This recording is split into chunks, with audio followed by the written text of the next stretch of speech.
Mheshimiwa Rais, hali ya usalama katika wilaya imeendelea kuimarika na hadi kufikia mwezi Juni hakuna matukio makubwa ya uvunjifu wa amani yaliyojitokeza. Aidha, wananchi wameendelea kuelimishwa juu ya umuhimu wa kutoa taarifa za uvunjifu wa amani kwa vyombo vya dola ili kuimarisha amani na utulivu kwa maendeleo endelevu ya wilaya, mkoa na taifa kwa ujumla.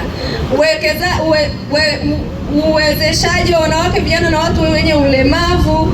Mheshimiwa Rais, wilaya ya Mkalama imetoa mikopo jumla ya shilingi milioni 500,598 kwa vikundi 24 vya wanawake, vikundi 19 vya vijana na vikundi 9 vya wanawake vya watu wenye ulemavu.